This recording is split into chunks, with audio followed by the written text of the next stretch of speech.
கண்ணீர காலடியில் காணிக்கைய சேர்த்து புட்டோம் மெழுகெனவே முருகுகிறோம் முருகா அழகை வர பார்ப்பதுவும் அழகா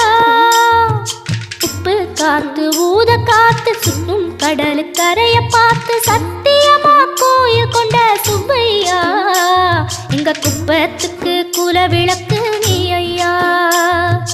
திருச்செந்தூர் ஆண்டவனே வேல் முருகா தினம் உனக்கு நன்றி சொல்வோம் மால் மருகா திருவடியில் தவம் இருப்போம்